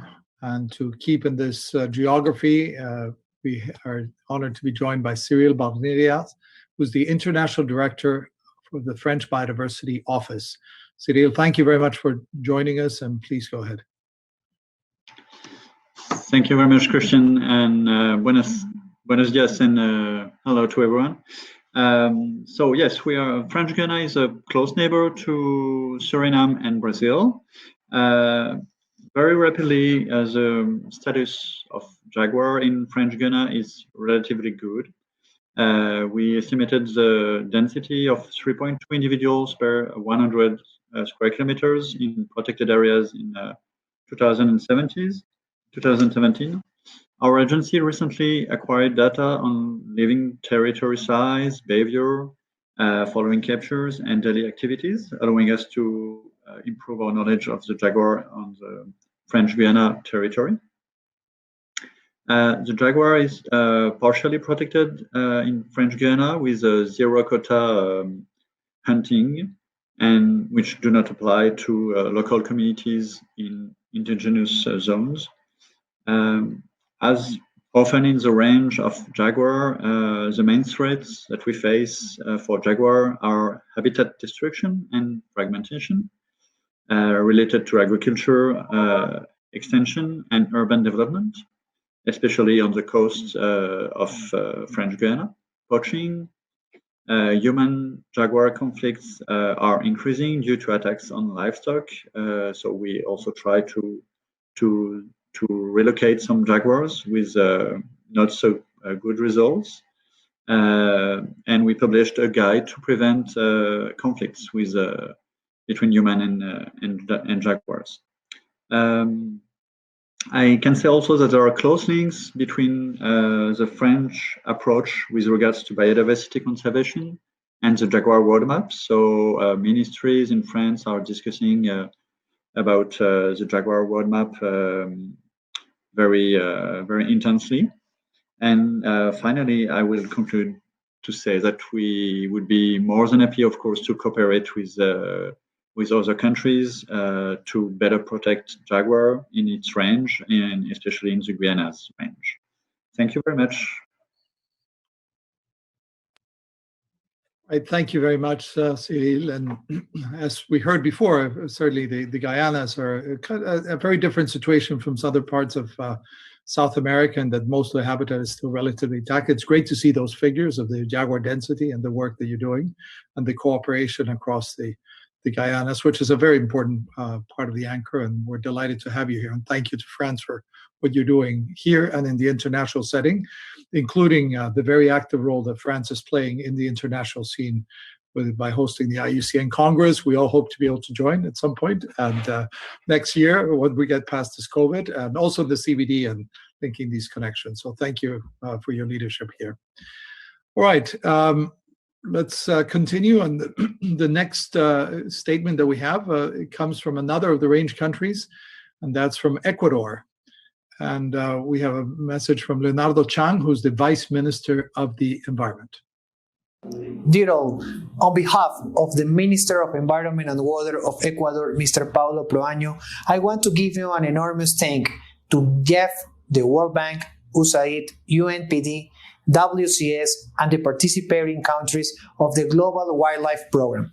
We hope all of you are good on these hard times. As you know, the jaguar is the largest feline on the American continent and a magnificent animal that plays an important role in the functions of the ecosystems, regulating the populations of fauna, which is why the jaguars are considered an umbrella species. In Ecuador, the jaguar has a distribution on both sides of the Andes, the Amazon and the coast.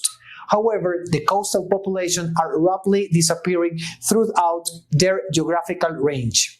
We have worked on a national action plan for its conservation, making us pioneers in owning and implementing an action plan for a big feline.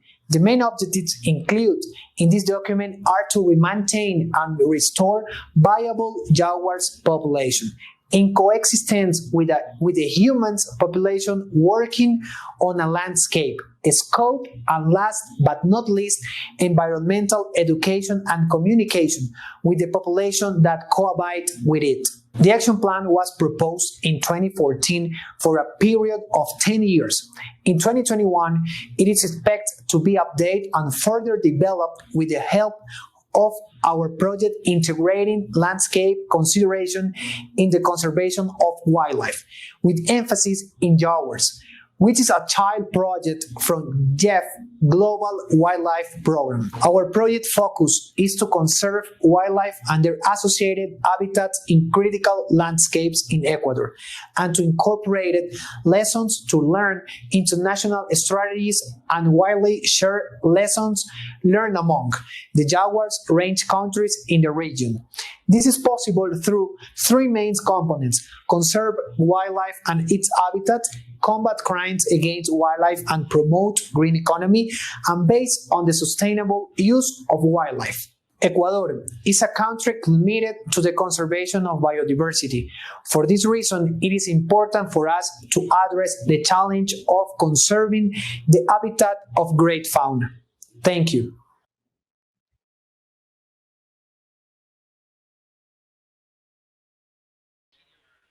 The Vice Minister of Environment for his message. Let's remember that this is a species that's not only found in the Amazon watersheds, but in the Pacific as well. So it's a great job what Ecuador is doing. So jaguars have a broad range. They go from Mexico to Argentina. So we're very happy to also have with us Florencia Gomez, who's Secretary of Environmental Policy on Natural Resources of Argentina. Thanks for being with us.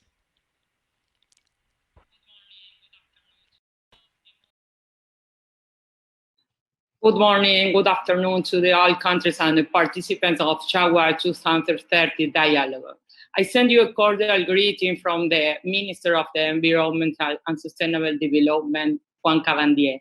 We share the concern for the conservation of the jaguar, and we are committed from the place and responsibility that fall to us as a competent national body to advance in coordinated action and measures of the regional level to improve the situation of this species. I would like to share with some information about the situation of the jaguar in Argentina. I'll do it in Spanish. In Argentina, we have promoted the declaration of flagship species, which is part of CITES, and in 2017, jaguars were stated to be in a critical danger of extinction, and it's part of the framework, within the framework of the Jaguar Extinction Prevention Plan. So the idea is to work together with security forces through trainings, and to be able to promote and avoid and fight against illegal species trafficking. And we have been able to convey the need for example, there's an international company that we contacted and told them to stop promoting Jaguar-derived products. So we carry out inspection. We work with the UNDP in Argentina and have a monitoring app to be, which is part of a project. On the other hand, we're beginning a project. It's an intersectoral project funded by GEF, to work on biological corridors and prevent automobile accidents, which is also a main reason why jaguars are killed. And we're working together with border countries and establishing a protocol with the national parks system, and it's about a conservation project.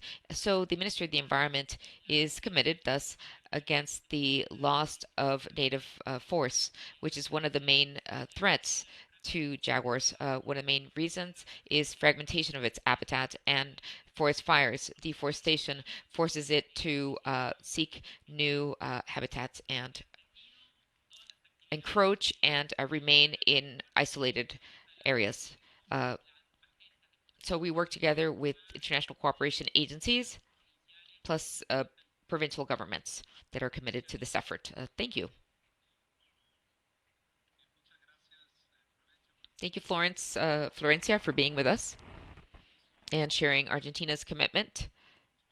It's one of the range countries, of course, and we are very happy to have Argentina on board.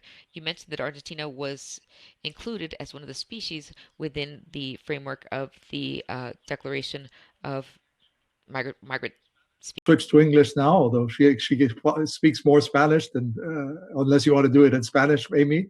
But we're delighted to have closing for this panel, Amy Franco, who is a good friend of us and of mine, but we're delighted to have you here as the secretary of the Convention on Migratory Species. I think it's a very important issue to remind that these international instruments like CITES or the Convention on Migratory Species are key as we look at the conservation of species like the jaguar. So Amy, thanks for joining us, and please share with us and tell us a little bit of why the jaguar is included in CMS and what CMS can help to this program of the 2030 route.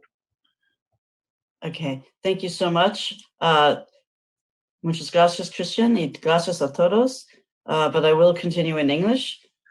It is a real pleasure to join you all today, and my sincere thanks to colleagues from USAID and UNDP for organizing this very important and timely event. So, honorable ministers, ladies and gentlemen, as you know, earlier this year at the 13th Conference of the Parties of CMS, the governments of Costa Rica, Argentina, Bolivia, Paraguay, Peru, and Uruguay proposed to list the jaguar on both Appendix 1 and Appendix 2 of the Convention. The proposal was adopted, which provides unprecedented international protections for the jaguar.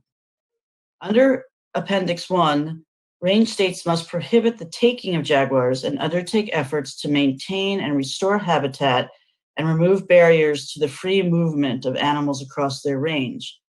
Under Appendix 2, range state parties are to cooperate on conservation measures, including development of conservation agreements for the species.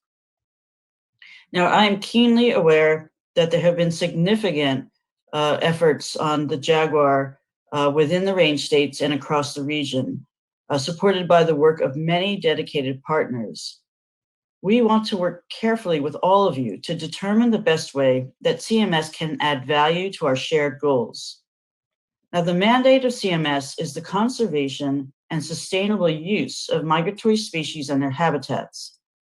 We focus both on conservation measures, such as the use of area-based management, as well as on addressing threats, including overexploitation of species and habitat destruction related to various human activities.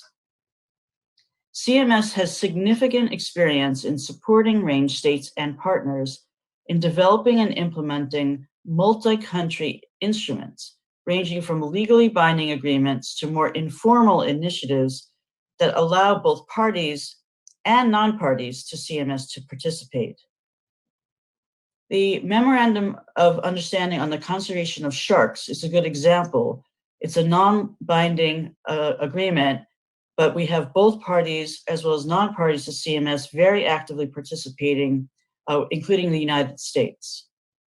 The point is that CMS provides flexibility for multi-state cooperation to be tailored to different situations. The nature of the natural migration of the jaguar reflects one of the core needs of all migratory species, which is ecological connectivity. This principle is well reflected in the Roadmap 2030. As you know, to ensure the survival of the jaguar, its genetic diversity needs to be secured. This requires that the migratory pathways of the jaguar and its habitat are connected throughout its range. This clearly calls on regional cooperation. This work will also require increased resources for scientific research, planning, policy, and on-the-ground implementation. There are numerous initiatives under CMS addressing ecological connectivity. For example, in 2014, CMS the COP adopted guidelines to address the impact of linear infrastructure on large migratory mammals in Central Asia. These have been used, for example, by a Mongolian railroad company to build wildlife-friendly fences. The joint CITES-CMS African Carnivores Initiative includes the establishment of wildlife corridors. The CMS Energy Task Force is providing technical guidelines and best practices to ensure wildlife-friendly energy infrastructure. And finally, we are also working with our parties and others to ensure that the post-2020 Global Biodiversity Framework strongly includes this concept of connectivity. In closing, we know a great deal of work has to be done in order to address the plight of the jaguar. We are honored and thrilled to be part of that work. We look forward to working with all of you to make jaguar conservation a success. Thank you very much. Muchas gracias. Thank you very much, Amy, and thank you for your leadership in CMS. It's been really great to see you there with your experiences you bring, and including the reflections you just made about the importance of connectivity and the gene flow across the whole range, which is something critical.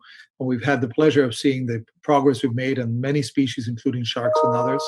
And I think really recognizing how these species need to be analyzed across the whole range and taking conservation measures across them is something really important. So we look forward to working with CMS. I know all the countries are on jaguar and on some of the other species, including other big cats. But thank you for joining us. We appreciate it. All right, so I'd like to thank all of our panelists who've joined us. Some of them had to come in and go out to the various ministers, but I think that was a very useful range. And you can see clearly the commitment of the various countries, the ministers on the highest level, all the way from Mexico to Argentina. And I think what it reminds us is that if we really want to look after jaguar, we have to look across the entire range and the distribution across those 14 countries. And as was mentioned at the beginning of the program today, one of the great stories here is that we still have more than 50% of the range of the original range of the jaguar across us, which really allows us to do the conservation. Now, I'll come back to this a little bit later, comparing jaguar with some of the other species of big cats that we're working on. But there's certainly a number of common elements that we heard in the various presentations and the statements of the various countries. Clearly, the whole issue of conservation of the habitat where the jaguars live is key. We've seen many countries have really advanced a lot in this by increasing area-based management measures, and that's something incredibly important. But the point that Amy just made about connectivity, part of the challenge that we have is we're seeing as there more and more human pressure, we're seeing the fragmentation of many of these areas, and we end up with isolated patches in some cases. And we really want to protect this. We need to restore and maintain that connectivity across the whole range so we have that gene flow happening across the various places. And as a matter of fact, just a couple of days ago, we at the Wildlife Conservation Society with many other partners just published an important study about the state of what we call the forest integrity worldwide. And what we found is that across the world, only 40% of the forest are still relatively intact. That is not impacted by things like roads and infrastructure and others. And those critical areas, the intact areas, are exactly the kind of areas that are very important for the future of species like the jaguar. So I think having these kinds of tools to look at the status of the forest and the populations across the range of the jaguar is a critical issue. So certainly connecting and conserving these areas is important. Several of our participants also reminded us about the pressures on jaguar, including some of the pressures that come from beyond the range. So areas like issues like wildlife trafficking and the pressure that we're seeing in some of these countries like Bolivia or Peru or others about poaching for jaguars, and some of these parts going to international markets for wildlife trade is something that we have seen at WCS in some of the countries we work. It's something that has us very concerned. And that's where working with international instruments like CITES and others, and many governments worldwide, is critical, because some of these threats clearly come from beyond the region itself, and we need to look at this. A third issue we heard, of course, was the importance of looking at sustainable development, tourism, and other measures, because many of these jaguars, including Pantanal and other areas, jaguars are coexisting with many of these populations in areas that are used for other production systems, including cattle grazing and ranching and others. And I've seen it in Colombia, which is a country where I'm from originally, in the Llanos Orientales, which is a very important area for jaguars. And what we've seen is that human-wildlife conflict is something that can really have negative consequences for both jaguars, for people, and for cattle and other animals here. So it's something that we really have to look at. And that's why, as we heard in the first panel this morning, solutions around ecotourism and solutions that create jobs and really allow alternatives and create employment for local people is something really important. So we have to look at this. It's part of the work that we at WCS are doing in countries like Paraguay as well. Now, let me take a moment to reflect, as this is an important dialogue and part of a larger series looking at big cats and the opportunities for conservation and development across them. We at the Wildlife Conservation Society are very fortunate to work worldwide in other species like tigers or lions or many others that we will be addressing in some of the other sessions. It's as part of this dialogue, and I'm sure Mark may talk about this a little bit more. But I do want to highlight an important difference. Say in tigers, we have worked in tigers across Asia for a long, long time. And what we see is almost 98% of the original range of tigers is gone. There's only about 3,500 tigers left. So the issue there is not only protecting, but restoring and rebuilding many of these populations. That's a challenge that we're seeing there. It's sort of gone through this bottleneck, and we have opportunities there. In Africa, we see species like lions that we also work on, and we see that the populations of lions have been decimated and are really declining very, very fast. And it's something where we have to secure some of these and conserve them and rebuild them. But the situation we have in the Americas with jaguars is quite different, in that, as has been discussed, as I mentioned early on, we still have the bulk of the range. And that's an incredible opportunity we have to really be able to protect those areas, to connect them, to restore them, and to find solutions working through partnerships. And I think that's the lesson that we have learned in the work we do everywhere. What this is going to require is a longer-term vision, which is what the 2030 roadmap gives us, a real plan and a framework that we can all sign up for. And it's wonderful to see 14 countries coming together, summing to this and being part of the overall solution. But it's going to be partnerships with others. And I was very happy to hear in the first panel, the intervention, the voice of indigenous peoples, because that traditional knowledge is a critical element as we look to this. And also private sector, whether it's tourism or other players in this, or different kinds of landowners. It's going to require all of us coming together. And we, as one of the civil society organizations that work across most of the countries in the Jaguar range, certainly see this and are committed to working with the governments and with our local partners to build this and to be able to really conserve and restore the jaguar, not only for the jaguar, because as was mentioned early on, the jaguar is a flagship species. It is about conserving these forests. It's about conserving these ecosystems. And it's about looking at building a model for sustainable development across these regions. And then let me conclude, and I'm going to pass it back to Mark in a second, but with a reflection about the bigger picture of what we're doing right now and what we're seeing. This, of course, has been an extraordinary year for all of us with this pandemic. And it's something that reminds us that we live in an interconnected world. And as we all know, this pandemic actually has a zoonotic origin. So it's directly tied to the wildlife trade. And that's something that we have been working on. And that's one of the reasons we've been promoting what we call the One Health approach. It's looking at the interface between human health, wildlife health, and ecosystem health. I think these are critical elements where we have to come together. And if we really want to confront this pandemic, but prevent the future pandemics as well, one of the critical things we need to do is deal with wildlife trade, but also protect the integrity of some of these ecosystems that are out there, because we know by managing that human-wildlife interface, it's one of the most important things we do to be able to prevent these things going forward. And then, of course, the other big one that was mentioned by several is climate change. And climate is another huge issue that has global impacts. And I think the example we saw in Pantanal is a very good example of how climate is impacting the ecosystem and the functionings of the grasslands, of the forest. The fires that we're seeing throughout many parts of Central America and parts of the Amazon right now are a powerful reminder that the intensity and the frequency of these is being exacerbated by climate change. And that the flip side is we also know that one of the most important solutions for climate comes directly from the conservation of some of these forests. So there isn't this interrelationship between conserving biodiversity and species like jaguars, dealing with climate change, including nature-based solutions, and looking at well-being, including the issue of pandemics, is part of what we need to do as part of our strategy looking forward. And I think the 2030 roadmap and the strategy gives us a very good framework to do this.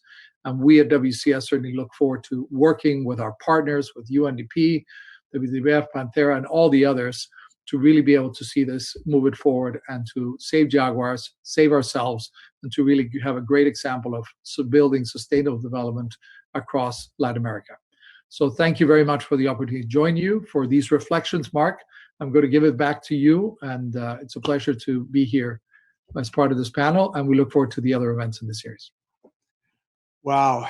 Thank you, Christian Samper. This is that was incredible, hearing from the range countries about all the incredible work you all are doing, with WCS is doing with all the range countries, as well as the other partners on the 2030 roadmap.